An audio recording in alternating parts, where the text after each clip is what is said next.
Libre-échange, Sylvain Blondin. Libre-échange, Sylvain Blondin.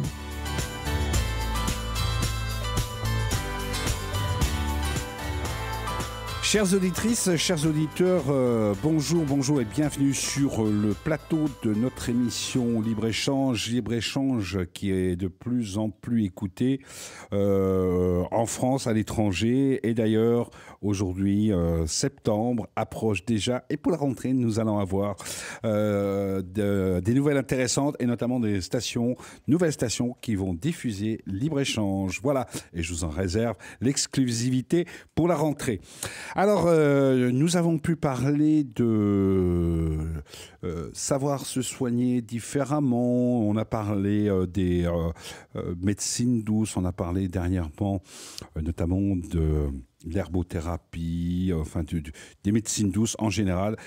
Aujourd'hui, nous allons parler d'une activité qui est peu connue à mon goût, en fait, qui est l'éthiopathie.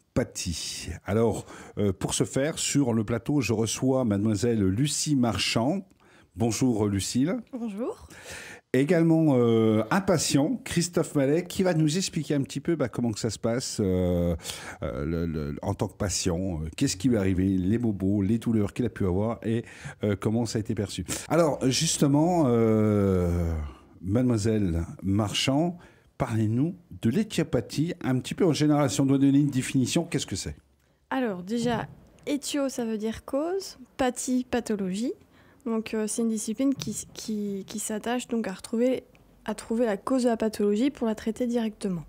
D'accord, parce qu'on aurait trop tendance à soigner en disant, bah voilà, j'ai une douleur là, on prend les anti-inflammatoires, voilà. On traite les conséquences, voilà, c'est ça ? Les symptômes. Les symptômes, mais on ne remonte pas aux causes. Voilà. Et donc, le but, c'est d'aller rechercher, ça vient d'où ? Et il y a certaines pathologies qui remontent depuis longtemps, par exemple ? Alors, c'est pas dans le temps qu'on va la rechercher. On va la retrouver, on va chercher la cause de la pathologie grâce à nos outils, c'est-à-dire l'anatomie, la physiologie, donc qu'on a appris pendant assez longtemps, pour savoir qu'est-ce qui peut faire cette douleur-là. Voilà. Vous êtes une jeune diplômée en la matière, c'est bien ça. Ça fait tout juste un an. Tout juste un an, félicitations. Merci. Donc, il y a une école d'éthiopathie qui existe. C'est ça. Qui est reconnue. Oui, bien sûr. Oui. On a un diplôme en sortant, donc ça se passe en 6 ans. Donc moi, personnellement, je l'ai fait à Paris, mais vous avez plusieurs écoles en France. Il y a Rennes, Toulouse, Lyon et Paris, du coup.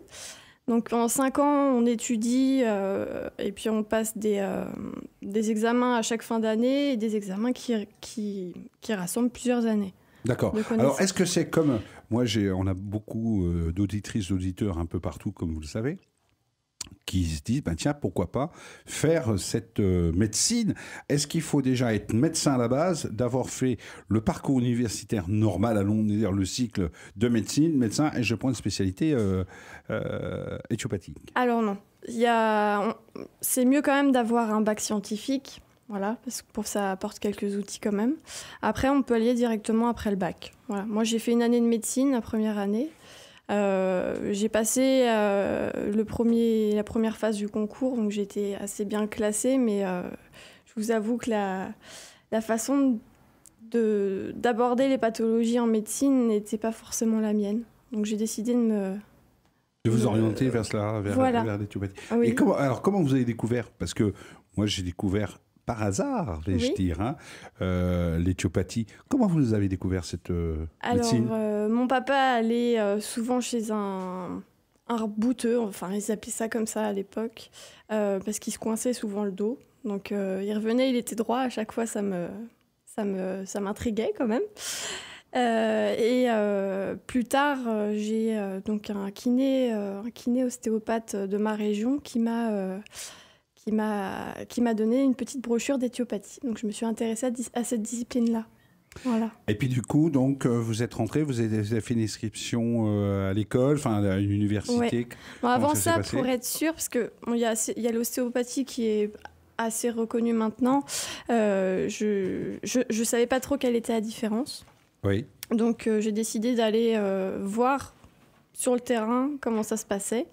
Donc j'ai appelé un éthiopathe de chez moi qui m'a gentiment reçu une demi-journée et j'ai flashé sur cette discipline et je me suis inscrite directement. Voilà. Super ça. Mademoiselle Marchand, le programme de la formation que vous avez suivi, vous pouvez nous le décrire un petit peu? Oui, bien sûr.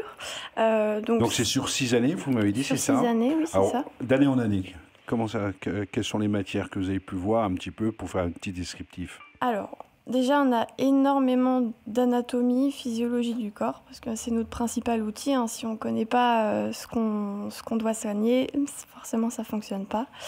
Après, on a très important une façon de réfléchir. Donc ça c'est notre principal outil donc, qui nous permet de remonter à la cause de la pathologie. Voilà, ça s'appelle les principes éthiopathiques qu'a créé donc Monsieur Trédaniel, qui a fondé l'éthiopathie. Donc il a fait ça sur ces principes-là. Ensuite, vous pratiquez, vous avez des stages, comment ça se passe? Il y a la mise en pratique, il y a la partie théorique. C'est un peu comme une formation en alternance, c'est-à-dire partie théorique et pratique, comment ça se passe? Oui, c'est ça. Alors, on a nos cours à la fac et en une année, on a de 300 à 500 heures de stage à faire. Donc, on démarche des praticiens et on se déplace des demi-journées, des journées chez eux. Donc, pour observer comment ça fonctionne et puis apprendre aussi tout ce qui est à bord du patient, parce que la théorie, c'est bien, mais... Voilà, en pratique, il faut savoir aborder un patient et voilà. Vous êtes récemment diplômé et justement, nous avons sur le plateau également un patient qui va nous expliquer un petit peu ce qui s'est passé. Justement, vous aviez certaines pathologies, vous avez certaines problématiques. Vous pouvez nous en parler, Monsieur Christophe Mallet? Oui, bien sûr. Tout d'abord, bonjour. Moi, j'avais une problématique, j'avais une épicondylite, c'est-à-dire un tennis elbow. Je ne pouvais plus jouer au tennis. J'avais fait tous les soins possibles, kiné, ostéo, micro-kiné, infiltration.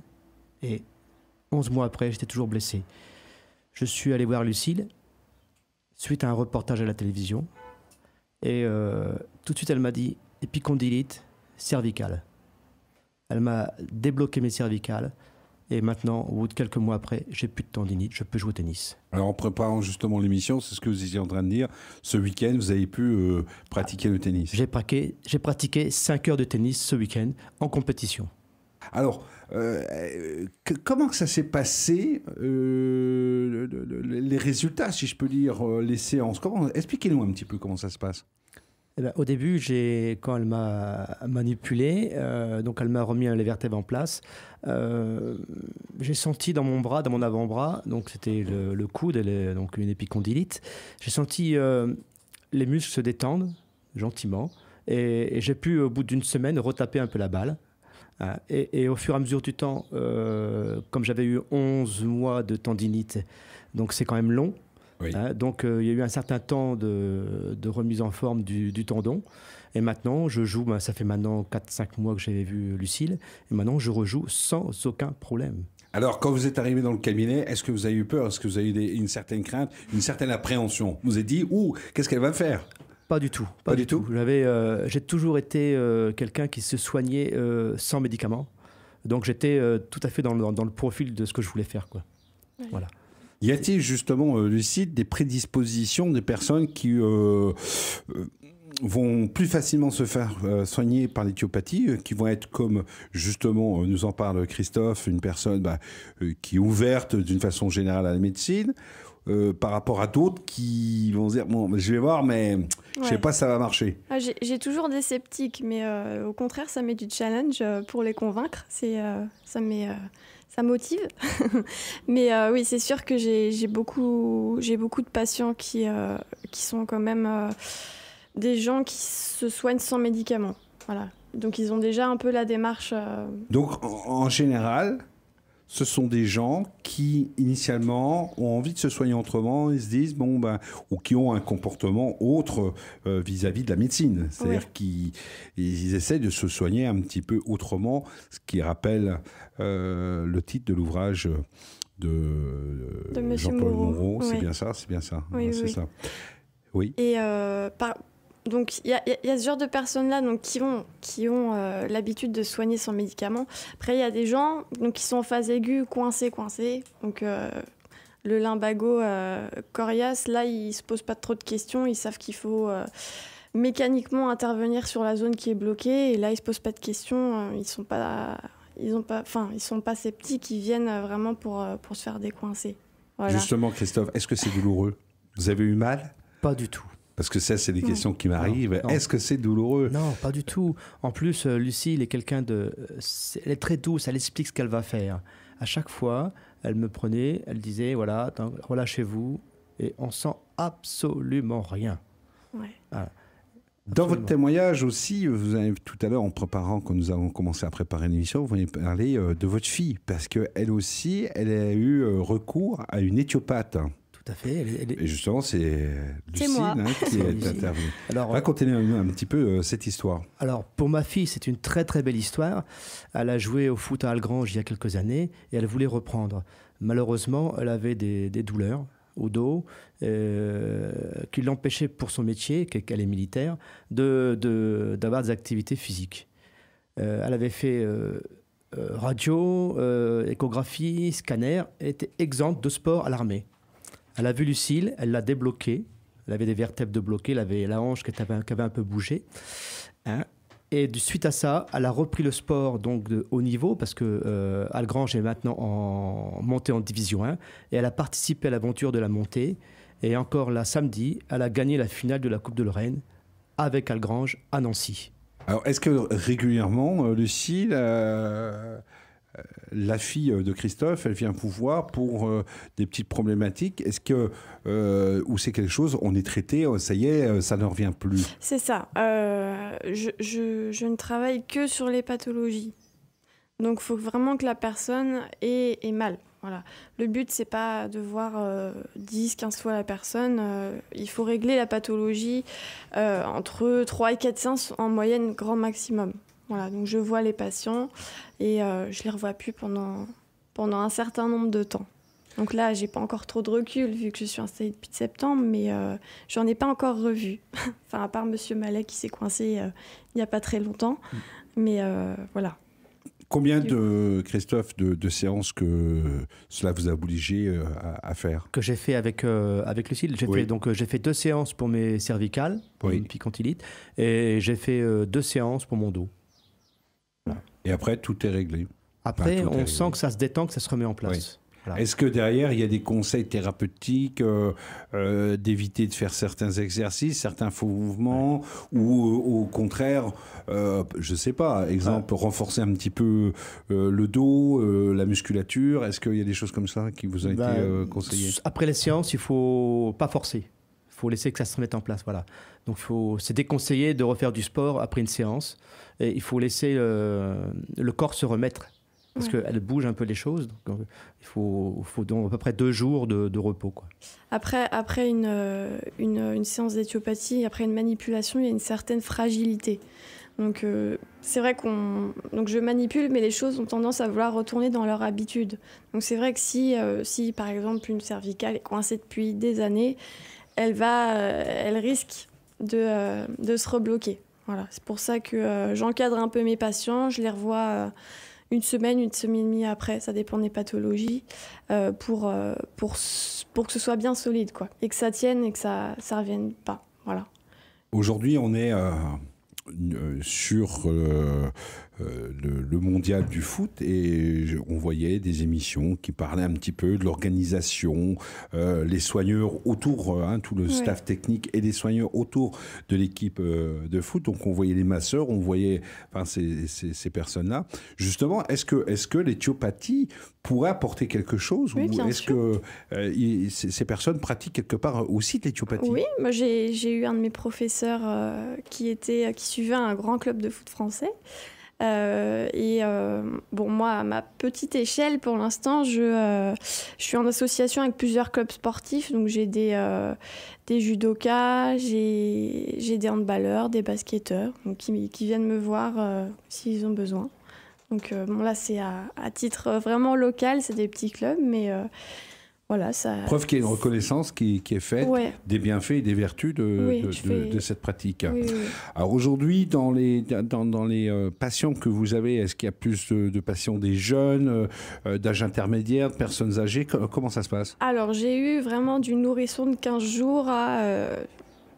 Le patient le plus âgé doit avoir 90 ans. Et qu'est-ce que vous lui faites à un nourrisson de 15 jours? Alors, c'est vrai qu'on ne retrouve pas les mêmes pathologies chez les enfants.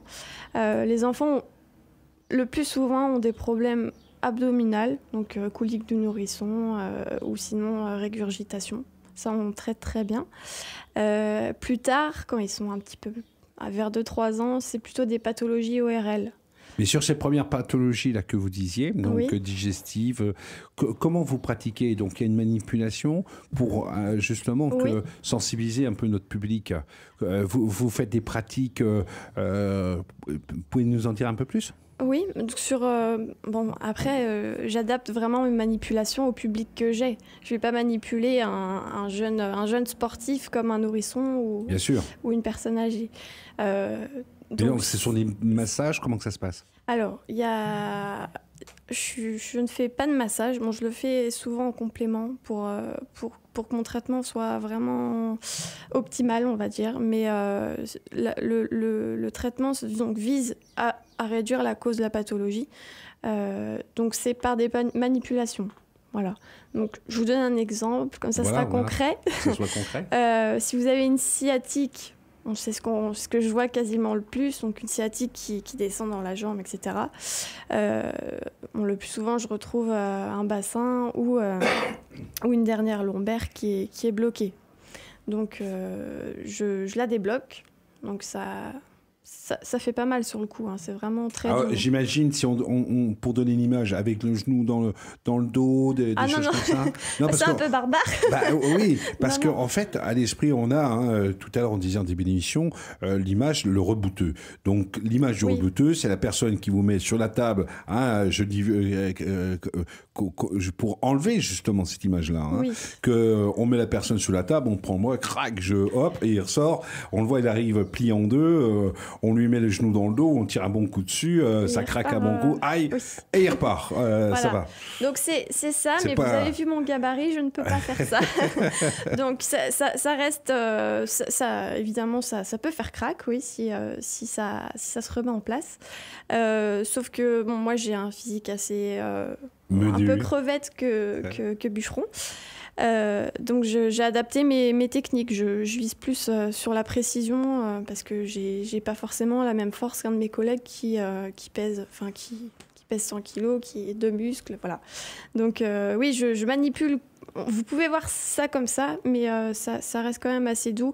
Après, voilà, je vais pas manipuler. Par exemple, une personne âgée, on peut pas la plier en deux et y aller crac, quoi. On peut pas faire ça. Donc là, j'ai vraiment des techniques adaptées, plus douces, qui évitent la torsion du rachis, parce que bon. Après, voilà, les personnes âgées n'ont pas forcément, par exemple, un rachis, une colonne vertébrale en bon état. Cela vous implique de connaître justement les pathologies, de l'arthrose. Oui. Est-ce que vous, par exemple, je ne sais pas, une personne qui a eu des fractures, des choses comme ça, vous étudiez un petit peu les radios, la radiographie. Exactement, vous faites déjà un diagnostic en amont. Oui, avant de manipuler, avant de toucher au patient, il y a une longue, donc ce qu'on appelle l'anamnèse, donc le questionnement. Voir s'il n'y a pas des pathologies qui iraient contre la manipulation. Donc là, Exemple, quel type de pathologie Vous avez la polyarthrite rhumatoïde, donc c'est un exemple. Oui, qui entraîne une calcification d'un des ligaments des cervicales hautes. Donc là, pour le coup, c'est proscrit à la manipulation. Voilà. Personne qui a subi des interventions chirurgicales aussi, certainement, des choses comme ça, par exemple j'ai énormément de patients qui ont eu des opérations pour enlever des hernies discales et qui se retrouvent pareil après l'opération, ça arrive.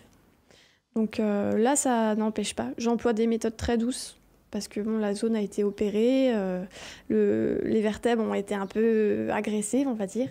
Donc voilà, j'y vais tout doucement et on a des bons résultats. Ouais.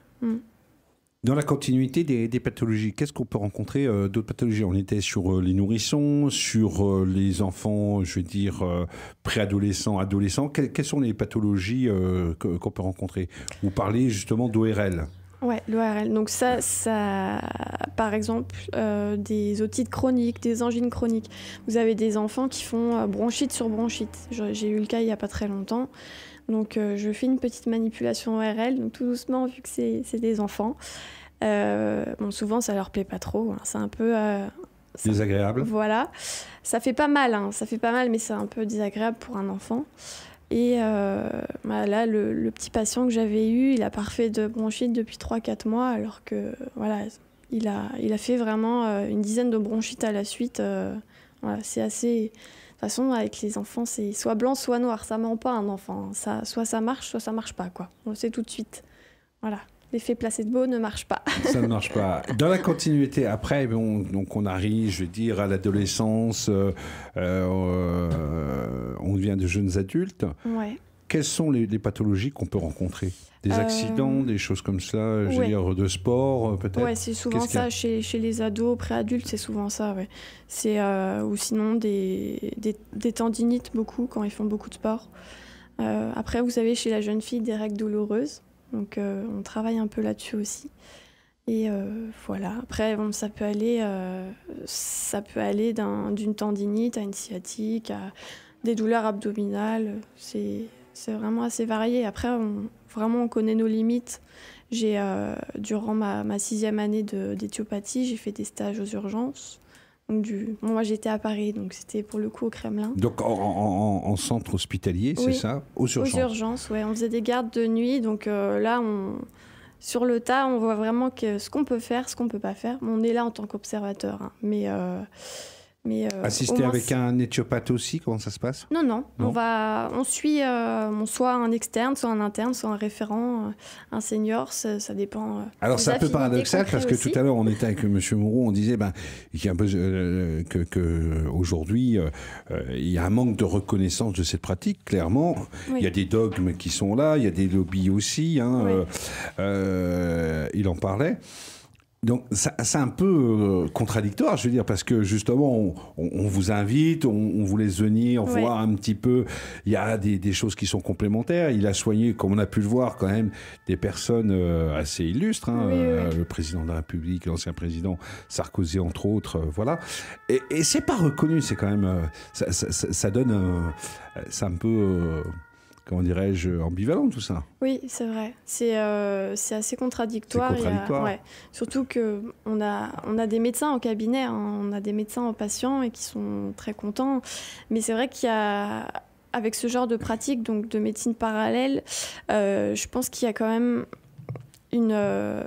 c'est vraiment soit les personnes sont ouvertes, soit pas du tout et sont très fermées à ce genre de choses. Et comme disait M. Moreau, ils finissent au tribunal pour exercice illégal de la médecine parce que, voilà. Bon. C'est vrai que c'est contradictoire tout ça, je vous le reconnais. Alors, puisque nous sommes toujours dans les pathologies, là c'était une petite parenthèse, quelles sont les pathologies que vous rencontrez après sur les personnes, je veux dire, qui arrivent à la retraite, quelles sont ces pathologies que vous rencontrez? Alors, bon, les pathologies de la mesure, voilà, les personnes qui vont arriver à la retraite et puis après, les personnes âgées. Oui, c'est beaucoup des problèmes de dos. Chez les personnes âgées. Vous avez aussi chez les femmes les problèmes de préménopause qui sont une période assez difficile pour elles.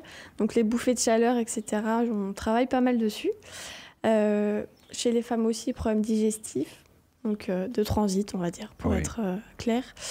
Et après, c'est beaucoup des problèmes de dos, bas du dos surtout, ce que je rencontre le plus, puis sciatique, etc. Donc comme disait M. Moreau, des problèmes après pour se mouvoir, et c'est vrai que c'est gênant, ils ne peuvent plus faire leur jardin, etc. Donc voilà. Et là, donc, vous traitez la cause. Exactement. C'est ça? Oui. Et ensuite, derrière, vous conseillez certains exercices particuliers, adaptés, à renouveler? Comment ça se passe? Bien sûr. Je pense que pour qu'une articulation ne se bloque pas, il faut qu'elle soit, faut qu'elle soit graissée, quoi. Enfin, c'est mécanique ce que je dis, mais il faut que ça se dégrippe. Et je pense que, par exemple, pour les personnes âgées, c'est très bien de marcher quelques minutes par jour. Oui. Et aussi pour entretenir leur forme. Et voilà. Donc après, pour les sportifs, je conseille de continuer le sport, bien sûr. Mais pour les personnes âgées, c'est des exercices plus doux. Et bon, après, c'est sûr qu'il faut pas faire ça quand on est bloqué. Voilà, il faut faire ça une fois qu'on est débloqué. Qu'on est débloqué. Et après, alors pour vous, justement, Christophe, est-ce que ça a changé quelque chose dans votre vie de tous les jours? D'une façon générale, est-ce que vous jouez moins? Est-ce que par rapport à votre façon de vivre, ça a changé certaines choses? Ou au contraire, non, au contraire Non, ça a vraiment changé ma vie parce que on parlait de jardin tout à l'heure, à l'instant. Je suis un fan de potager. Je ne pouvais plus faire mon potager correctement. Lever une bouteille d'eau était mal. Dans la vie de tous les jours, j'étais handicapé. Et j'avais arrêté donc le sport de tennis. Je m'étais mis à courir, mais ça compense pas. C'est pas pareil. Et vraiment, le fait de soigner mon coude, ça a été vraiment une amélioration de ma vie quotidienne. Vous avez une activité commerciale, donc beaucoup sur la route, ce qui signifie assez souvent assis. Problème de dos, certainement. Problème aussi. J'ai pas trop de problèmes de dos, sauf quand je force un peu trop au sport, justement. Mais j'en ai pas parce que je fais du sport. Donc j'entretiens ma musculature, mais je sais que quand j'ai des périodes de ralentissement, de faire moins de sport, je sens tout de suite. Là, je sens qu'il faut que je bouge, quoi. Par rapport à ça, Lucille, est-ce qu'il y a des métiers, des activités qui sont plus sensibles que d'autres? Bien sûr. Exemple, citons-les. Les métiers qui font beaucoup de voitures, ou sinon les routiers. J'en ai eu quelques-uns aussi. Les routiers, donc les commerciaux itinérants, faut dire que la voiture, c'est vraiment terrible, surtout pour le bas du dos. Après, les bureaux, les métiers de bureau aussi. Donc devant un écran, les cervicales en pâtissent beaucoup. Et le bas du dos aussi. Voilà. Et c'est vrai que oui, c'est souvent le même genre de pathologie. Oui. Après, il y a aussi les pathologies, travail en usine, etc., les mouvements répétitifs. Répétitifs. Ouais, ça peut réveiller... Travail à la chaîne, des choses comme ça. Ouais. Oui. Est-ce que, s'il y a un conseil à donner, là, ce serait lequel? Justement, par rapport à nos amis qui font de la route, routiers, commerciaux, cadres, enfin, toutes ces personnes qui font beaucoup de route. Ce que je conseille souvent à mes patients qui font pas mal de route ou qui partent en vacances, qui font 8 à 10 heures de route, donc c'est de s'arrêter vraiment toutes les 2 heures, comme le protocole le veut, et là de marcher. Donc bien de se détendre. Voilà, de graisser les articulations, quoi, de les faire fonctionner. Et pour limiter les blocages, les fixations des... Se suspendre par les bras pour essayer de détendre la colonne vertébrale, est-ce que ce sont des choses... Ça, c'est pas quelque chose que je conseille vraiment. Pareil, les personnes qui s'auto-manipulent, je le conseille vraiment pas. Tout simplement parce que c'est pas précis comme manipulation. Donc, il peut y avoir une vertèbre bloquée, mais ça arrive vraiment très rarement qu'on arrive à se la réduire toute seule, donc à se la remettre tout seul. C'est au contraire, on peut bien se coincer. Au contraire. Ouais, alors je rappelle un petit peu, on a un site sur lequel on peut aller voir, sur lequel vous avez beaucoup d'informations. Donc c'est le www.éthiopathie.com, sur lequel il y a un listing de tous les praticiens qui sont sur la France et présents et aussi à l'étranger. Et qui sont au registre national des éthiopathes. Donc c'est vraiment important, car vous avez vraiment Qu'est-ce qui fait dire les vrais éthiopathes qui ont fait les études. Il y a un diplôme, il doit... Voilà. Imaginons, moi je vais chez un éthiopathe, je dis, bon, je vais sur votre site, donc c'est quand même quelqu'un qui est reconnu. Oui. Mais imaginons, je ne sais pas, moi qui viens de la Meuse profonde ou de la Creuse ou d'un département, je veux dire, que je ne connais pas beaucoup, autour de moi, une personne se dit, bah oui, je suis éthiopathe. Qu'est-ce qui me permet de le vérifier? C'est le logo. Le logo. C'est-à-dire si vous n'êtes pas enregistré au registre national des éthiopathes, vous n'avez pas le droit d'utiliser le logo. Donc c'est vraiment... voilà. Et le terme éthiopathie, donc éthio et pathos, c'est du grec. C'est pas un terme déposable. Voilà, tout simplement. Donc vous pouvez tomber sur un éthiopathe qui n'a pas fait les études et qui se... Voilà.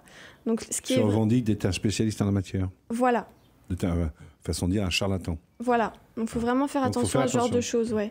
Donc vraiment, tous les éthiopathes qui ont fait les études sont référencés dans le registre que vous pouvez trouver sur le site. Sur le site, ouais. Que je rappelle, donc www.ethiopathie.com. De toute façon, vous faites sur Internet une recherche, il n'y a pas de souci. Éthiopathie, vous tombez directement sur le site. Ça coûte cher? Est-ce que ça coûte cher? Alors les honoraires sont variables. C'est nous qui les fixons, donc on fait aussi en fonction d'où on se trouve, en ville, en province, en fonction de l'expérience aussi, bien sûr. L'expérience qui joue. En moyenne, c'est de quel ordre les honoraires, pardon? Alors, lapsus révélateur entre nous. Hein? Alors moi je suis à 45 €. Après moi je suis en tout début de parcours, donc j'ai vraiment fait le minimum syndical pour pouvoir payer mes charges. Mais voilà, après, ça peut aller... Tout dépend des éthiopathes, donc c'est en honoraire libre. Est-ce que c'est pris en charge par la sécurité sociale, les assurances complémentaires? Est-ce qu'il y a une reconnaissance à ce niveau-là? Alors, par la Sécu, non. Et par contre, il y a énormément de mutuelles qui remboursent, ils font des forfaits à l'année, souvent. On est assimilé ostéopathe, en gros. Donc, s'ils remboursent l'ostéopathie, normalement, ils remboursent l'éthiopathie. C'est vrai que dans la région, nous ne sommes pas encore très connus, donc les mutuelles locales, elles ne connaissent pas. Donc là, je fais ce qu'il faut avec mes patients pour qu'il y ait une certaine reconnaissance. Ouais. Voilà. Est-ce que vous vous déplacez chez le patient? Comment ça se passe? En général, un éthiopathe, il s'installe, il a son cabinet, il reste sur place, ou les patients viennent vous vous déplacez chez les patients? Alors, c'est les patients qui viennent me voir. Oui. Donc dans mon cabinet. Vous ne faites pas d'intervention à domicile parce que ça demande peut-être du matériel, des choses comme ça? J'ai une table pliante, j'en ai fait pendant un petit moment, pendant mes études surtout. Mais maintenant que j'ai mon cabinet, je ne l'ai pas encore fait. Ou sinon, c'est vrai que si je manipule des amis, je peux le faire sur un canapé, mais c'est pas très quand même moins c'est pas pratique. Et je trouve que aussi le fait de se déplacer, d'aller dans un cabinet, ça met aussi en condition... à la manipulation. Quand on est chez soi, je trouve que c'est différent. Ouais. Christophe, s'il y avait un conseil à donner à nos auditrices, à nos auditeurs qui ont des problèmes de dos ou autres, ça serait lequel? Vous, en tant que patient? Je dirais, n'hésitez pas à franchir le pas. Je dirais, on se soigne avec beaucoup de médicaments, anti-inflammatoires, etc., pour des choses qu'on peut régler en simple manipulation en 1 ou 2 séances. Donc je pense que les médicaments, c'est plutôt à éviter, je pense, si on veut vivre sainement. Voilà, donc franchissez le pas. N'hésitez pas à aller voir un éthiopathe. Un éthiopathe, et voilà. N'ayez pas peur, hein, qu'il soit rassuré, voilà. Ça ne fait pas mal, ce n'est pas douloureux. Ça ne fait pas mal, il n'y a pas de douleur, il n'y a pas de... Voilà, donc c'est vraiment, moi j'en suis enchanté et je le revendique. Nous arrivons justement déjà à la fin de l'émission, mais également avant cela, nous arrivons en période de vacances. S'il y avait un conseil à donner, Lucille, en tant qu'éthiopathe, ça serait lequel? Pour les vacances? Pour les vacances, ce que je dis, d'un point de vue santé. Est-ce que, je ne sais pas, il faut se préparer un petit peu, attention, des échauffements avant d'avoir l'accident, je ne sais pas, ou pour la piscine, enfin bref, en général. C'est sûr qu'il ne faut pas forcer. Quand on a tendance à être en vacances, on est motivé pour faire plein de choses, plein de sports, mais c'est vrai que si toute l'année on n'en fait pas, moi je conseillerais quand même d'y aller assez doucement. Il faut toujours y aller dans les limites de la douleur. C'est ce que je dis à tous mes patients. Ils peuvent faire du sport, mais dès qu'ils sont mal, il faut ralentir ou s'arrêter. Bien souvent, une personne qui a un incident ou un accident, qu'est-ce qu'elle a tendance à faire? C'est d'attendre un petit peu. Qu'est-ce que vous conseillez à ce niveau-là? Alors, moi, ce que je conseille, c'est de venir tout de suite. Voilà, parce qu'en plus, on réduit le nombre de séances, on est beaucoup plus efficace. Quand la pathologie n'a pas eu le temps de s'installer, on la règle très très vite. Alors que souvent, il y a des gens qui laissent traîner, qui s'occupent pas forcément, qui écoutent pas forcément trop leur corps. Et qui arrive avec une sciatique qui est là depuis 1 an. Et c'est vrai que là, pour le coup, on y arrive, hein, bien sûr, mais ça prend plus de temps que si c'était bloqué depuis 2 semaines. Alors, vous parlez justement de séances. Une séance, en général, dure combien de temps? Vous allez me dire, c'est selon les pathologies. Combien de temps ça dure une séance? Ouais, moi, je prends entre une demi-heure et 3/4 d'heure. Voilà. Après, c'est vrai que ça peut être moins s'il y a pas grand-chose à traiter. Ça peut être plus s'il y a et une sciatique à traiter, et du ventre à faire, et de l'ORL. Donc voilà, ça dépend vraiment. Très bien, ouais. Ça dépend, mais en moyenne, c'est à peu près combien de séances donc? En moyenne, je dirais maximum 3-4. J'ai rarement pris plus de 4 séances pour une pathologie, ouais. Alors, je rappelle donc au niveau national, le site c'est www.etiopathie.com sur lequel on retrouve plein d'informations. Je vous invite, chères auditrices et chers auditeurs, à aller jeter un petit coup d'œil, à regarder. N'hésitez pas à prendre contact avec un éthiopathe, ne serait-ce que déjà pour information. Je recommande également l'ouvrage du docteur Jean-Paul Moureau qui est Soigner autrement, des éditions Seuil. Semaine prochaine, nous allons nous retrouver toujours sur le plateau de Libre-Échange et notamment on va parler, et c'est pas un petit peu insensé, j'en parlais aujourd'hui, s'il y avait des conseils à donner avant de partir en vacances, parce que là on va arriver pendant la période des vacances, donc on va pouvoir un petit peu donner quelques conseils avec des spécialistes à la matière. Chères auditrices, chers auditeurs, merci, à bientôt et sur le plateau de Libre-Échange. Libre-Échange, Sylvain Blondin. Libre-Échange, Sylvain Blondin.